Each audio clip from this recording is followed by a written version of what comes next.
La gestion sous mandat est une gestion sur mesure, on ne le rappellera jamais assez.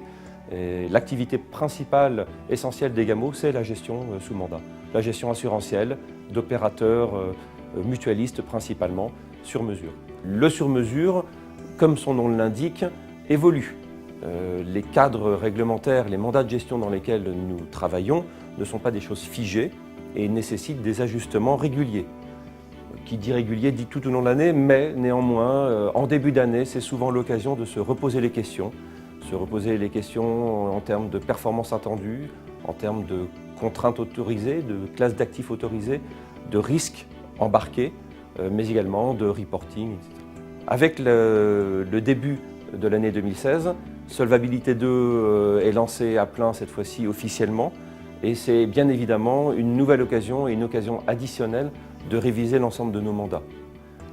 Je pense évidemment aux classes d'actifs autorisées, comme toujours, puisque Solvabilité 2 affecte certaines classes d'actifs de choc additionnels et de coûts en SCR et de coûts en capitaux plus forts que d'autres classes d'actifs, eh bien les mutuelles doivent se poser la question de la performance financière versus le risque, mais aussi versus le niveau de fonds propres embarqués à l'occasion de la gestion d'actifs.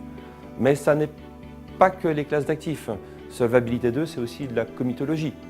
La nouvelle réglementation encourage les mutuelles à mettre en place des organes dépendants du conseil d'administration, des comités de placement, des commissions financières, chacun les appellera comme il veut, mais qui sont professionnalisés et dont l'articulation avec les sociétés de gestion partenaires des mutuelles doit être revue. Et donc ça va entraîner des ajustements liés au calendrier, liés à la fréquence des réunions et à la place des sociétés de gestion dans ces différents comités. Au-delà du coût en SCR, au-delà des comités, il y a aussi deux nouvelles choses qui sont généralement pointées ou à pointer dans les mandats et donc à ajuster dans les mandats. C'est la partie reporting. Alors cette partie-là a été traitée depuis de nombreuses années parce qu'il y a eu de nombreux galops d'essai sur l'ensemble des reporting à fournir à la CPR.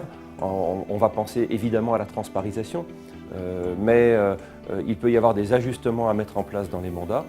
Et puis une nouvelle contrainte qui apparaît, c'est que la CPR encourage les mutuelles à déléguer la gestion financière pour bien séparer les rôles de celui qui donne les ordres, de celui qui effectue et de celui qui les contrôle. Pour autant, elle encourage aussi à contrôler la délégation qui est faite. Et ce contrôle, les sociétés de gestion sont rompues à être contrôlées, elles le sont à de nombreuses reprises, que ce soit par les dépositaires, les commissaires aux comptes, mais évidemment par l'AMF. Elles doivent l'être aussi par leurs clients. Toutes ces choses-là doivent être pointées dans les mandats pour dire comment, dans quel cadre, dans quelles limites, les sociétés de gestion, partenaires de gestion seront contrôlées. Voilà, on comprend bien qu'avec Solvabilité 2, la gestion sur mesure est renforcée et ce cadre de gestion global, ce service global que nous souhaitons mettre en place trouve une nouvelle dimension avec le démarrage de Solvabilité 2. Nous avons toujours pensé que c'était comme ça que ça devait être organisé et nous sommes confortés dans ce service global que nous voulons mettre en place pour nos clients. Ainsi, nous voyons cette année 2016 sous de bons auspices. Je ne parle bien évidemment pas de la performance financière ou comptable attendue qui, elle, est sous la contrainte des marchés financiers, surtout sur la contrainte de niveau de taux bas. Je parle de la relation de confiance qui s'installe et qui doit s'installer entre un client et la société de gestion. Le sur-mesure, Solvabilité 2, renforce la nécessité de ce lien permanent, de ces petites choses qui font la vie d'un mandat. Et de ce point de vue-là, donc 2016 sera une excellente année.